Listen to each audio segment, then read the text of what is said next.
Webster defines crunch time as a critical moment or period, like the end of a game, when decisive action is needed. Every sports fan knows this time in the game.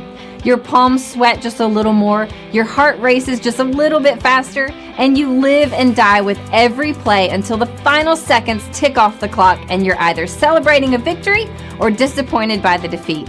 The team at Crunch Time Sports Advantage Network understands just how critical these moments are. For us, it begins as soon as the next set of games are on the board. We evaluate the opening lines and any breaking news throughout the week. We cover each game inside and out, whether it's from inside the locker room to a huddle down on the field, the court, or the ice. We take you inside the meeting room with scouts, coaches, and executives. We have our fingers on the pulse of all the sports that we cover: the National Hockey League, NBA, college basketball, college football, and the National Football League. We are the Crunch Time Sports Advantage Network, and we're here to help you find your sports advantage. After all the data has been crunched, we then turn it over to Kenneth for the best analysis around. His unique perspective in both understanding the data and how it applies to the game and how you win is the Crunch Time Sports Advantage. Are you ready? The Crunch Time Jet is fueled and ready for takeoff, and the Crunch Time Express is about to leave the station. Your VIP pass has been approved, so all aboard. Good evening, everyone. This is Jessica, and I will be joined momentarily by our senior analyst, Kenneth. If you haven't done so already, please subscribe, rate, and review us on your favorite podcast platform and on YouTube. You can also follow us on Twitter at CrunchTimeVIP. Welcome to the Crunch Time Sports Advantage Network's Top 25 rankings, where we take a different approach to evaluating the best teams in college football. Unlike traditional polls, our rankings are fluid and adapt each week based on the most current data. We assess every key aspect of a team's performance, going beyond just wins and losses. We start by looking at power rankings and strength of schedule, not just for the games already played, but also for the tough matchups looming ahead. Then, we break down each team across all three phases of the game: offense, defense, and special teams. For special teams, we dig deep into the kicking game, analyzing field goals, punting, and even the impact of kickoff and punt returns. These often overlooked plays can change the course of a game, and we make sure they get the attention they deserve. On offense and defense, it's not just about how many points are scored or allowed, we focus on how effective, efficient, and explosive a team is. We evaluate their ability to move the ball, make critical stops, and create big plays. Whether it's marching down the field with precision or generating game-changing defensive stands, we look at the numbers that truly matter. This isn't just another top 25 list. It's a comprehensive, data-driven analysis that reflects the complexities and nuances of college football. So, buckle up as we dive into this week's rankings and break down the teams that are making waves. And with that fantastic intro by both Jennifer and Jessica, want to welcome you into the latest version of our Crunch Time Sports Advantage Playoff Committee Edition Top 25. Good Sunday afternoon as we're recording this right around noon Central Time. So we do have the NFL just kicking off. This show will be released here in just a few hours. So glad you could be with us. And with the results from this past Saturday, we have made just a few tweaks to some of the data. So you may see a couple of teams moved around. We made our final tweak to the formula on Saturday morning, and now we're dealing with a very clean data set from our vantage point. And the top 25 that we have this week, this will be the final revision I do believe that we're going to have to this model. So I think we're pretty spot on with it, and you can judge for yourself how you feel about where these teams come in at. Would love to hear your feedback. Once again, you can find us on Twitter at CrunchTimeVIP. Love to engage with fans of all 134 Division I teams. If you're streaming this on Twitter right now or watching it on YouTube, you'll see we always like to list what is the mission and principles of the College Football Playoff Committee. We're not going to go through that again this week. We're just going to jump straight into the top 25. So coming in at number 25, first time in the playoff committee, and I do believe we've had them ranked at all, it's going to be the Sam Houston Bearcats. That's right. This team out of the Conference USA went to Kennesaw State last week, was a big favorite in this ball game with the coaching change and very surprising coaching change there at Kennesaw State. This game went into overtime, but the overall strength of Sam Houston record was good enough to get them into the top 25 this week. Sam Houston is sitting there with an 8-2 record, and this team still has an opportunity to make the Conference USA championship game if one or two things break their way. So this team is very much in contention of working their way into a conference title game. So fantastic job there by Sam Houston. All right, let's jump into number 24 here. And checking in at number 24 out of the Sun Belt, 8-2 on the season, and that is the Louisiana Raging Cajuns. This team has just been on our radar all year long. They are coming off a very heartbreaking loss there to South Alabama. That game was at home as well. So 24-22. So if we look at the conference standings there for the Sun Belt, and we'll find that this team is, from a conference standpoint, still sitting there with a 5-1 record. Looks like they may end up playing Marshall in the Sun Belt championship game there. So very disappointing loss there for Louisiana. That's why you saw them dip down just a little bit. But on the quality of wins that they've had thus far, still able to remain in our top 25.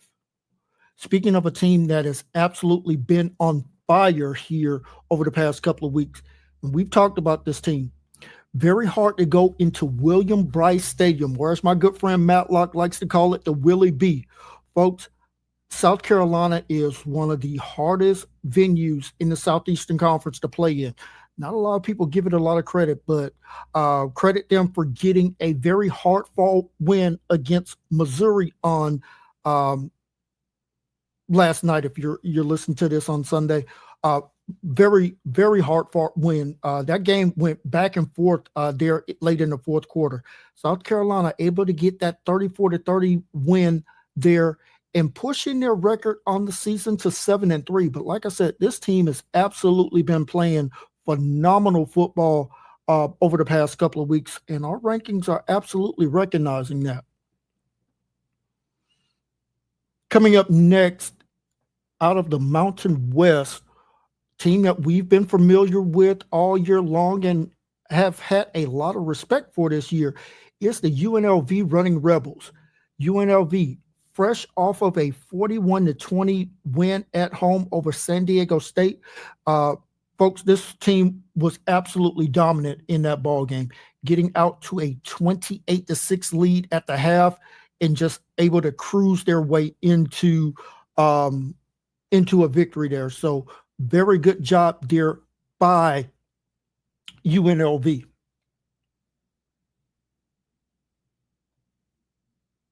Coming in at number 21, another team that is just absolutely been on fire over the past couple of weeks, and that is Arizona State. Big time road win at Kansas State. Folks, we talked about this game on the Big Show, so we are always glad when we select games like that to where it follows kind of a script that we kind of laid out for you. So this was one where we thought that Arizona State had a really good chance of going into that ball game and upsetting Kansas State, and they absolutely did that, getting a 24-14 win.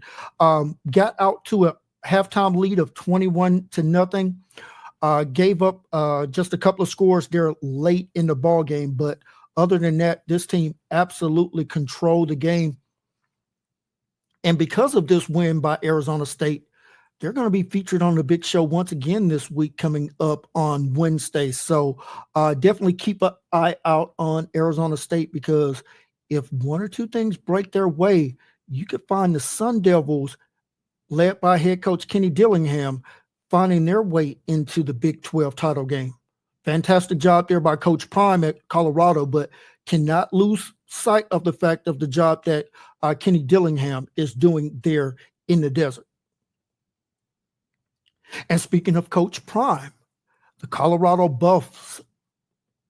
Buffaloes, just off of another big time performance there by that entire team. And we kind of thought that Utah would be out of gas at this point, coming off of that emotional loss to rival BYU in the final moments of that contest. Colorado gets out to a 21-9 lead at the half, continued the offensive firepower there with 28 points in the second half, including 21 in the final quarter. Shedeur Sanders, fantastic game there for Colorado, and Travis Hunter just continues to amaze each and every week with his performance. Colorado sitting there with 8-2. They now control their own destiny as far as getting into the Big 12 title game. So we're going to expect to see Colorado continue to raise up in our rankings each and every week as long as they continue to win. So very good job there for Coach Prime and his tremendous team there. Coming in at number 19, the Tulane Green Wave, and Tulane was able to go up to Annapolis. We talked about this game on the big show as well. Tulane wins 35-0. Now, that score, a little bit deceiving, folks. That game was 14-0 at the half. Navy's fantastic quarterback, Blake Horvat, goes out midway through the second quarter. Looks like he was in concussion protocol, the way that his head slammed off the turf there in there at Navy. He was out. The backup came in, and give a lot of credit to Tulane for basically being able to deal with some really windy conditions, something that we talked about, and really able to score 21 points in the second half, making that final score look a little bit bigger than what it is. But credit to Tulane, 9-2 on the season. This team has locked in with this win over Navy a date with Army for the American Conference Championship. We'll see if a potential playoff bid is on the line for the winner of that conference game. Got to have some things break their way if you're Tulane, but at least you know nothing else. You will be playing for a conference championship here in just a few weeks against the Black Knights of Army. We'll get to Army here in just a few minutes. Coming in at number 18, and this team has basically hit their wall as far as how high I think they're going to be able to climb over the next couple of weeks, and that is the Clemson Tigers with a road win over Pitt, 24-20. And folks, it took a late 50-yard run, I think, by Cade Klubnik to get out of Pittsburgh with a win. This was a very hard-fought game for Clemson. Credit Dabo Swinney and his entire team there for going on the road and getting a major win, because my goodness, they absolutely needed it.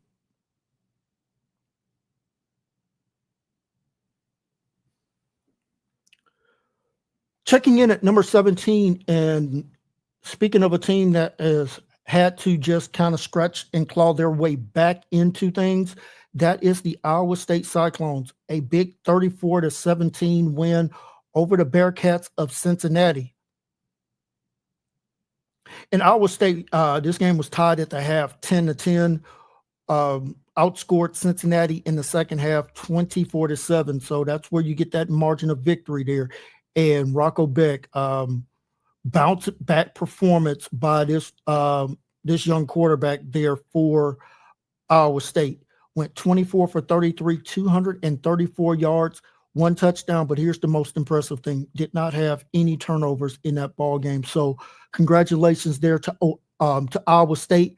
They're sitting there with an 8-2 record, and they're going to need some help if they want to get back into the Big 12 title game. As right now, if we look at the standings there for the Big 12, they're sitting basically tied with Arizona State there for the 3 spot, and at a tie at the top of the conference, both teams sitting with a 6-1 record in the Big 12, BYU and Colorado. So if those two teams win out over the next couple of weeks, those two teams will be facing off in the Big 12 title game with the conference playoff bid on the line.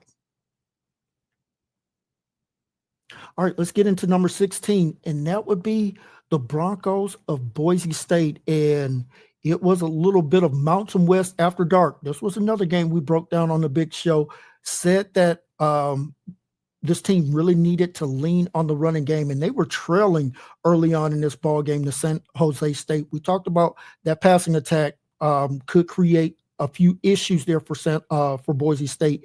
It absolutely did in the first half, and Boise State, like a true competitor, fought their way back and basically outscored San Jose State 28-7 in the second half of that ball game. So Boise State sitting there with a 9-1 record. Notice something here in just a few spots. We have them behind a team this week. We'll get to that once we wrap it up here, but just foreshadowing just a little bit. Checking in at number 15. I believe this team is coming off of a 38-3 win. They're at home against New Mexico State, and that is the Aggies of Texas A&M. Like I said, got out to a 24-point lead going into halftime, really kind of cruised into a very comfortable 38-3 win on Saturday afternoon. And the Aggies right now, if we look at the conference standings there for the Southeastern Conference, we got a little bit of that logjam cleared up on yesterday. Not a lot, but we do have some clear paths. We'll talk about this more, but right now, sitting at a tie at the top of the conference is Texas and Texas A&M. We know that they will be facing off here on the final week of the regular season here in just a couple of weeks.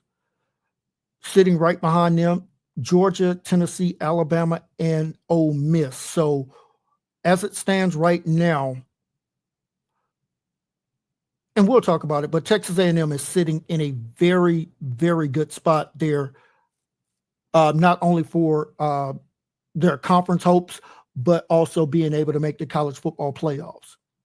And we're going to stay right there in the Southeastern Conference because coming in at number 14 is the Tennessee Volunteers. And we talked about this team being in a very dangerous position last week, and that is absolutely panned out. 31-17 loss on the road at Athens to the Georgia Bulldogs. And folks, Tennessee gets out to a 10-0 lead at the end of the first quarter. Georgia comes storming back, scoring 17 points in that second quarter, tying that ball game up going into halftime. And we saw that Georgia was able to put this game away with that late score with under, I want to say, 3 minutes left to go in the ball game. So Georgia outscored Tennessee basically 14-0 in the second half. And if I ran the numbers correctly, I think before that final drive, Tennessee had, I want to say, maybe 115, 120 yards there in the second half. So really could not get any semblance of an offense going. We'll talk about their playoff hopes here once we get through the remaining portion of the top 25 here. Speaking of top 25, folks, a team that we've been high on, and we continue to think if they win on Saturday, they will get that automatic bid as the highest Group of 5 champion, and that is out of the American Conference, the Army Black Knight. And Army just continues to just take care of business each and every week now.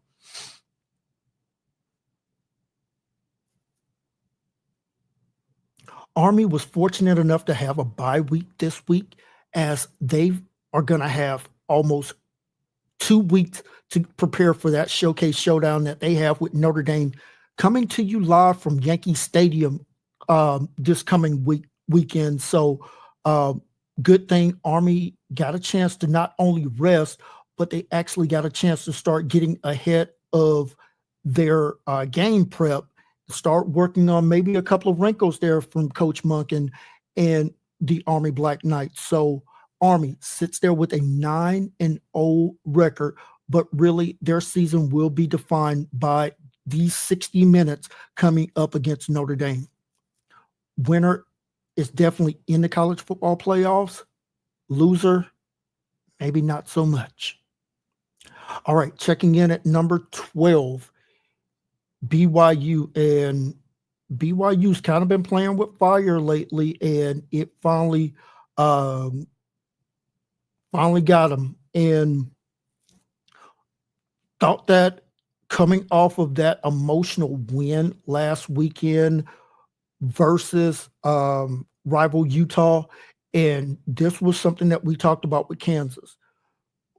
If their quarterback, Jalen Daniels, was healthy and having that big stud of a running back, Devin Neal, to just carry the load, this team played not perfect football, but played very physical football. And credit to head coach Lance Leopold for getting that win. For BYU, this was a devastating loss in a lot of different areas. We'll talk about that at the end of the show coming up. But right now, BYU sitting in a very uncomfortable spot where they basically know they have to win out, not only in the regular season, but now they absolutely have to win the conference championship or they will be out of the playoffs. And checking in at number 11, little side action here, and that is the Mustangs of SMU. Nice win over a very gritty Boston College team. And I'll speak on Boston College here for just a second. When your quarterback quits on the team because he was benched, you find out really quickly, was it the team the problem, or was it the quarterback's attitude was the problem? Boston College fought tooth and nail on Saturday in Dallas with absolutely nothing to play for except making a bowl game this year. This team fought the entire game, and getting down 10-0 on the road there in the first quarter, Boston College could have absolutely folded up the tent and quit. They did not. Scored 14 points to kind of take the lead going in the half, 24-20.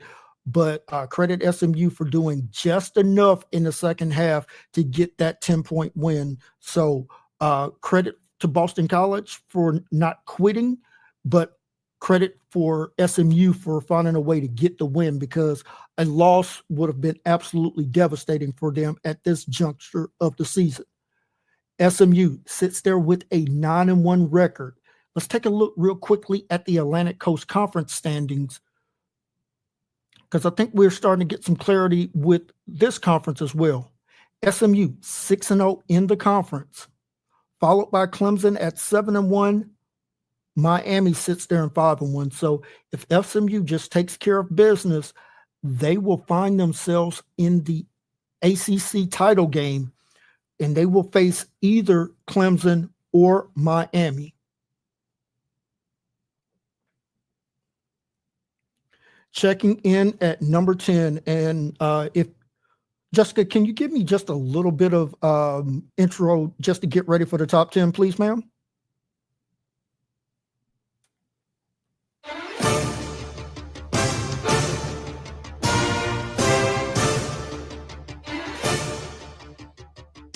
All right, checking in at number 10 is the Indiana Hoosiers, America's team, coming off of a bye week this week. Very important because their season is on the line as they will head into Buckeye Stadium to face Ohio State next Saturday in a showcase showdown where the winner is going to go to the Big Ten championship game to face Oregon. The loser could find themselves in a lot of trouble as far as making the college football playoffs. Let's take a look at the Big Ten standings here, and we'll do it just the one time as we got a couple more teams in the Big Ten to talk about. So let's go ahead and get the standings out of the way. Basically, it boils down to this. Oregon has already locked up a spot in the conference championship game, their first year in the Big Ten. Saturday will determine their opponent. If Indiana wins, they will go on to face Oregon in the Big Ten championship game. If Ohio State wins, the Buckeyes will be going to Indianapolis to face Oregon in a much anticipated rematch from where those two teams met early on in the season. So Indiana, you have everything in front of you and no rear view mirror in behind of you. Go to Ohio State, get a win, because if you don't, we'll talk about what could be your fate coming up here in just a few minutes. Coming in at number 9, fresh off of their bye week, and we know what they did 2 weekends ago, absolutely dominating the University of Georgia. They're in Oxford getting a much-needed win, and that is the Ole Miss Rebels. Always like to say hello to some of my favorite Ole Miss fans. Of course, our good friends over at the Rebel Walk, that fantastic team led by my good friend Evie, do a fantastic job each and every week of getting you ready for Ole Miss football. Also want to say a quick hello to Miss Ashley, Miss Patty, Miss Donna, and Miss Kathy. Can't thank you ladies enough for all of your support. And we're talking about your Ole Miss Rebels here, a little hotty-toddy, as like I said, they were off last week. Know what's left on the stage for Ole Miss. Now, we'll talk about Ole Miss playoff hopes here in just a moment. But right now, this team is sitting in a very solid spot. We'll talk about how solid here in just a moment. Checking in at number 8, and that is the Penn State Nittany Lions. And Penn State just continues to club baby seals, as they like to do there in Happy Valley. 49-10 win over Purdue. Folks, by the time we get to the end of the season, Purdue may be the worst Power 4 team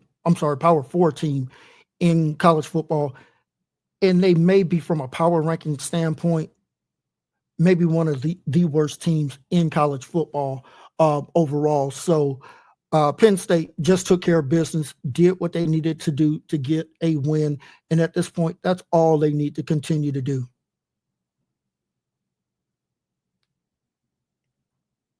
All right, checking in at number 7 is the Hurricanes of Miami, and Miami also off of a much-needed bye because of their last time on the field and losing. So Miami, we talked about it, and we'll look at your remaining schedule here as you have a home game with Wake Forest, and then you travel up to what I'm still going to always and forever call the Carrier Dome in Syracuse, New York, where you will be facing the Orangemen. You know that rivalry dates back to both of them being in the Big East Conference, so a lot will be on the line for Miami. Went out these last 2 games. I believe you would have the tiebreaker over Clemson as far as getting into the ACC title game. Got to check the tiebreakers to make sure I confirm that. So don't lock that in quite yet. But right now, Miami 9-1 on the season. You need to end the year with a 11-1 record if you have any hopes of making the college football playoffs. Coming in at number 6, and that is the Fighting Irish of Notre Dame. And we know what lies in front of Notre Dame coming up next week. They were able to get a 35-14 win over Virginia there in South Bend. Raleigh Leonard, 3 touchdowns. Notre Dame defense was able to force 5 turnovers. So great job there by Notre Dame's defense. Up 28-0 at the end of the first half. Really just cruised into a victory there, setting up, like I said, that big game on Saturday coming from Yankee Stadium against the Army Black Knights. All right, let's get into this top 5. Checking in at number 5, the Texas Longhorns. And I sent this message out to a couple of people that while that game was going on. Texas may be the most uninspiring 9-1 team that I've seen other than Penn State. They beat Arkansas 20-10 in a game that I can only describe as absolutely a wet towel to the face. 10 points in the first half. Basically had to hold on in the second half as both teams were able to score 10 points. It just looked disjointed watching Texas play, and they've really looked that way all season long. We know that right now Texas's best win, folks, it was a 3-point win here in my backyard in Nashville over the Vanderbilt Commodores. They beat a pathetic Oklahoma team, and they beat a horrible Michigan team. Take a look at that schedule. There's not a quality win on there. And when they finally stepped up in competition, Georgia came into Austin and absolutely whitewashed them. So not impressed with the Texas Longhorns. And that's why I say if Texas has any hope of making the college football playoffs, they must absolutely win out, because if they don't, they're not going to have a quality win on their schedule. So Texas has to run the table and get into the SEC title game. I think if they get to the SEC title game, they're safe. But a loss to Texas A&M here at the end of the year, I think the Longhorns don't make the college football playoffs. All right, checking in at number 4 is the Alabama Crimson Tide. And we're not going to spend too much time focusing on them stepping out of conference and beating a really good FCS team in Mercer. But, I mean, this was, Jimmy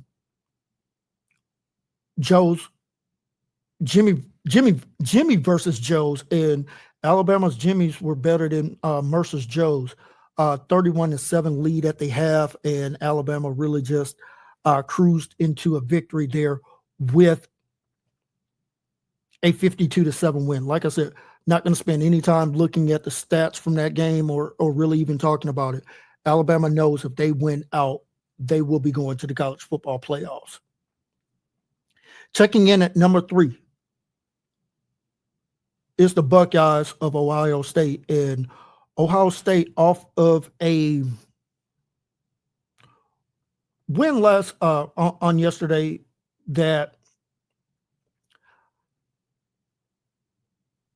was a little bit interesting. I think that game was played at Wrigley Field, 31-7 over Northwestern. And Ohio State, sluggish first quarter, no points by either team. Did put up 21 points in the second quarter. Came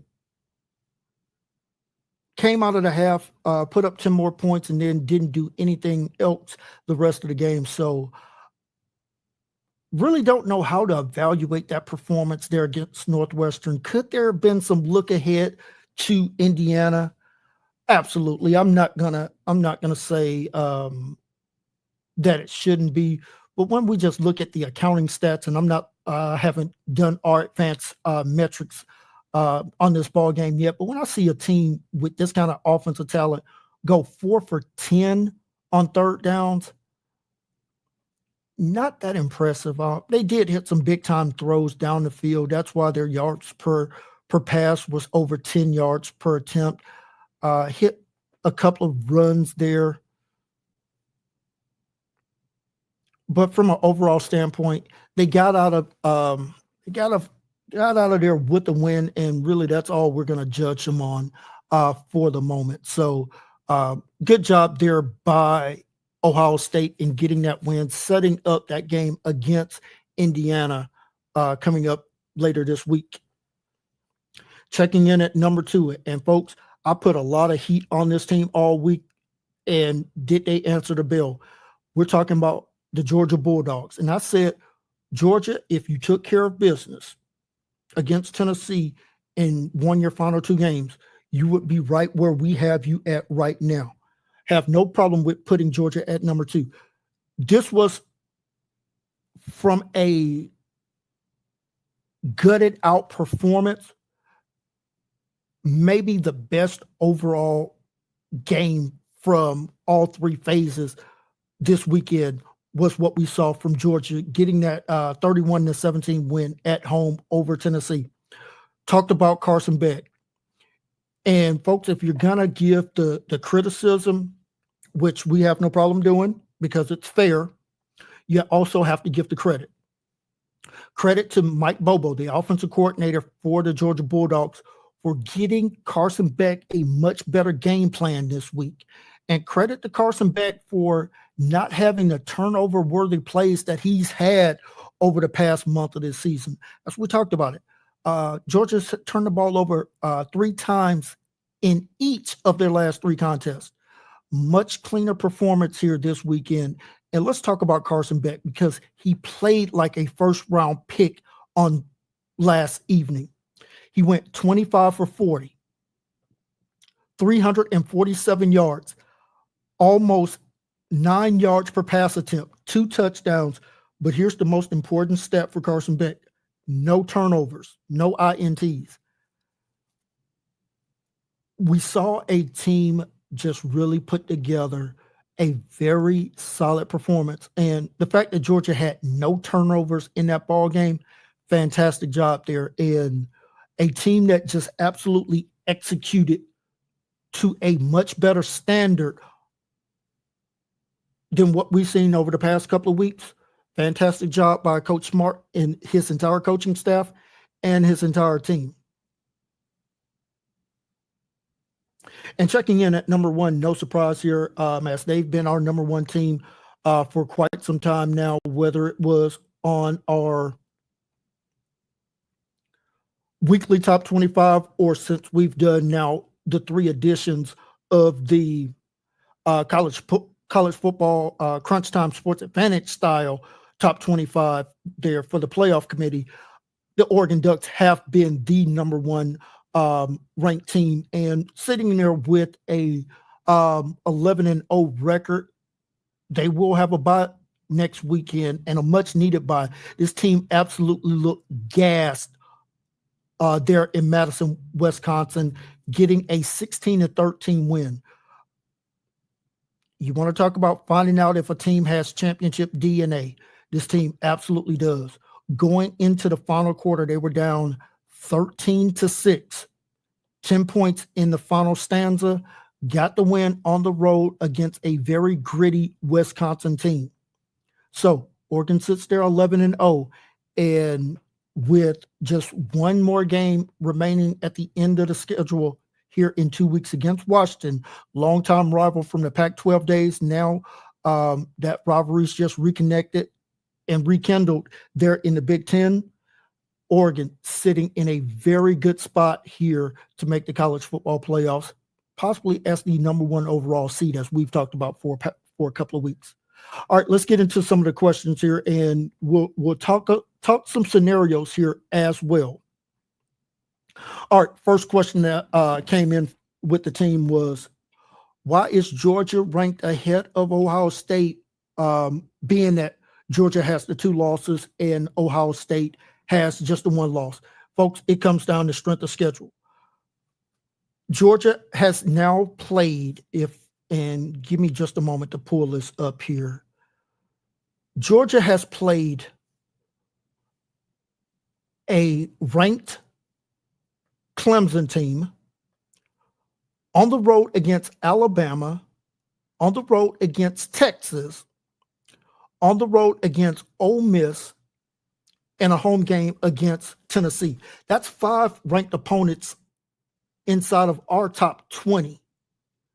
Ohio State, on the other hand, and this is no disrespect to Ohio State, but if you just look at Ohio State's schedule, Ohio State has played 2 ranked teams. A loss on the road to Oregon, no disrespect or shame in losing that game, and then beating Penn State on the road. They will play only one other ranked game, and that will be this weekend against Indiana. So if you just look at the quality of opponents versus for both teams, folks, I'm not going to apologize for having Ohio State sitting behind Georgia in these metrics.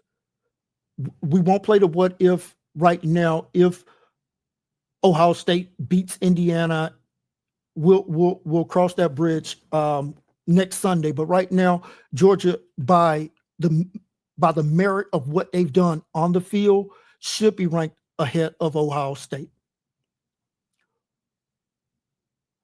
And this was typed up wrong. I apologize for that. Who, instead of why, who benefited the most and who was hurt the most by the results on Saturday? Fantastic question. And let's start with the positives. Who was helped the most by the results on Saturday? I would say Alabama was helped quite a bit because now, even though you're in all respects tied with Tennessee, and even though Tennessee has the head-to-head, your strength of schedule is far greater than what Tennessee has right now. So that is going to give you a very significant edge. Who else was helped by the results on Saturday? I'm going to say I'm sticking right there in the conference with Ole Miss. That win against Georgia 2 weekends ago and Georgia getting that win over Tennessee helps you out because a 3-loss Georgia, I don't think helps Ole Miss as nearly as much as having a highly ranked 2-loss Georgia team. So that is a benefit to Ole Miss in that standpoint. Another team that I think was helped out tremendously, I'm going to go with Arizona State. So now Arizona State will need some help to get into the Big 12 title game, but it's not far-fetched if either BYU or Colorado slip up over the next 2 weekends. Arizona State could play themselves into a Big 12 title game where we know the winner of that conference does get an automatic slot into the college football playoffs. Now, on the negative side, who was hurt by the results on Saturday? I don't think it's any doubt that Tennessee is the biggest loser in that. We talked about it. Tennessee needed that win over Georgia to basically solidify their hopes of making the college football playoffs. With a weak strength of schedule, I don't think that Tennessee is going to be able to climb back into the top 12 based on what they have left, and even the worst case scenarios, I don't think is going to help them. So if you look at Texas A&M, who sits directly behind Tennessee, well, if Texas A&M beats Texas, that's going to boost up Texas A&M. It's not going to help Tennessee. If BYU loses to Colorado in the Big 12 title game, that helps Colorado, doesn't help Tennessee. The winner of Army and Notre Dame will be ranked ahead of Tennessee, regardless of who that is. So there's not a lot enough slots left, and I'll get into that here in just a moment. Final question: what was my biggest surprise of this week's rankings? The fact that Army jumped ahead of Boise State in our rankings. And folks, I'll pull up the graphic here in just a moment, but that is a sizable gap that Army has over Boise State. So we know that that's going to shake out one way or the other this weekend. So either Army will fall out of the top 12 or Notre Dame will. It's really just going to be that simple. So that's my biggest surprise, that Boise State fell behind Army this week. All right, Jessica, if you can pull up that graphic for me of the top 25, if you're watching this on YouTube or streaming it on Twitter at Crunchtime VIP. Let's just run through 25 through 1. SMU, Louisville, South Carolina, UNLV, Arizona State, 25 through 21.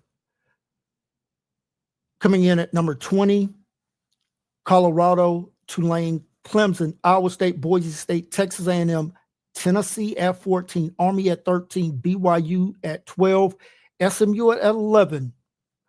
And coming in at the top 10, Indiana, Ole Miss, Penn State, Miami, Notre Dame at 6. Texas, Alabama, Ohio State, Georgia, Oregon coming in at number 1.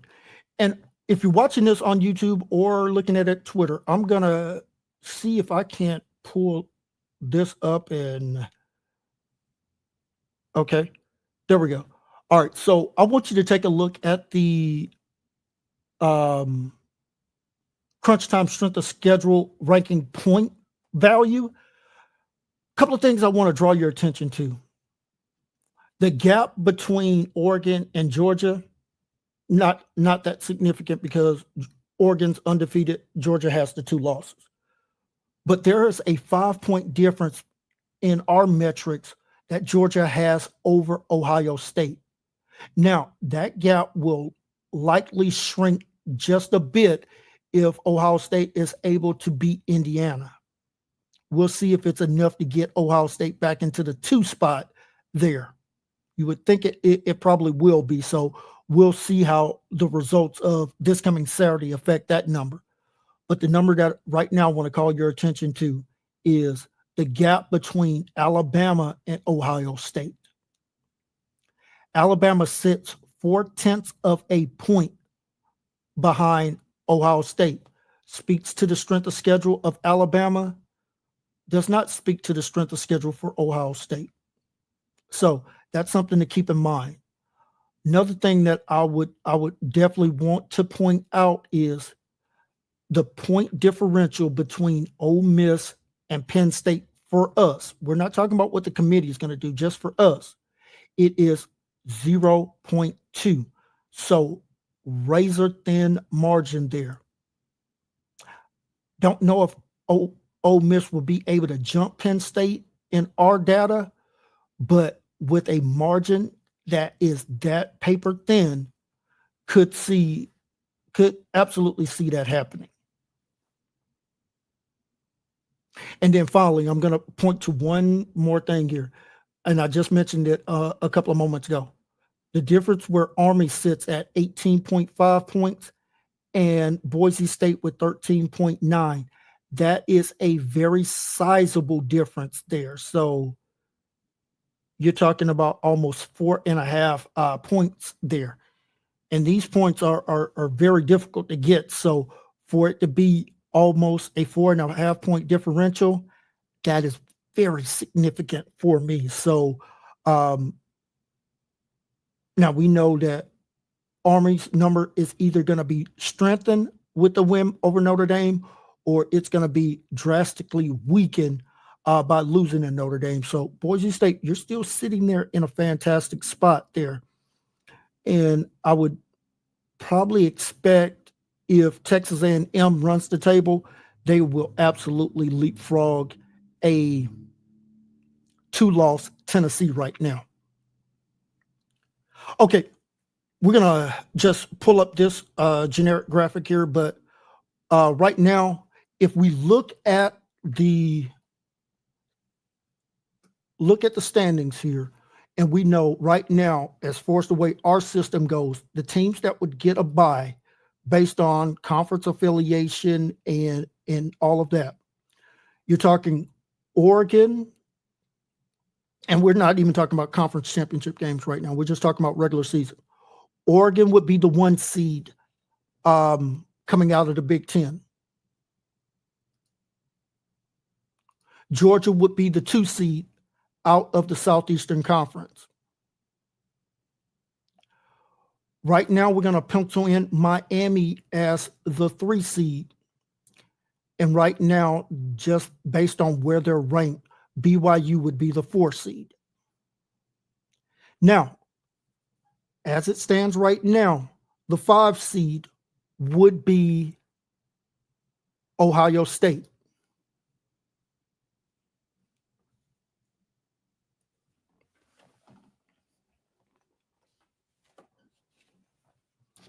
The 6th seed would be, oh, you know what? Give me just a moment. Let me make one small correction here. Okay, so after that quick correction that I needed to make, okay, so let's go back through the top 4 seeds once again. Oregon would be the one seed.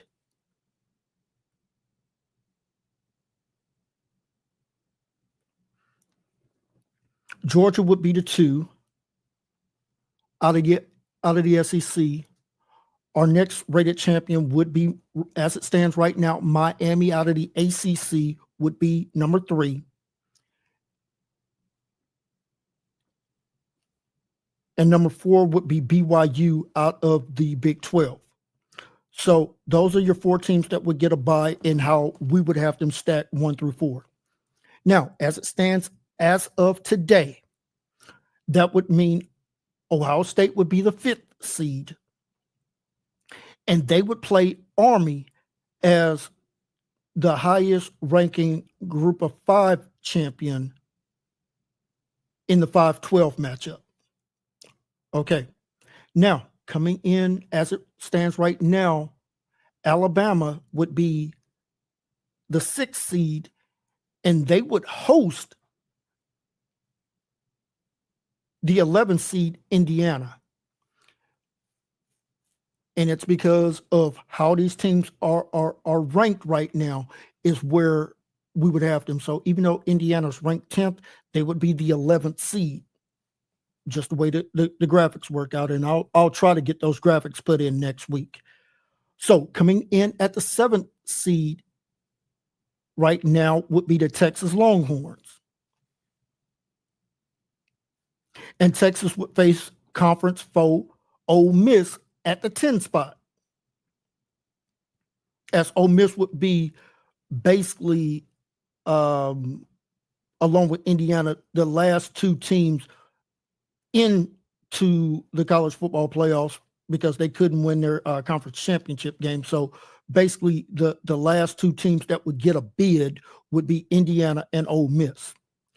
And then finally, coming in at the 8 and 9 matchup, coming in at number 8 would be Notre Dame.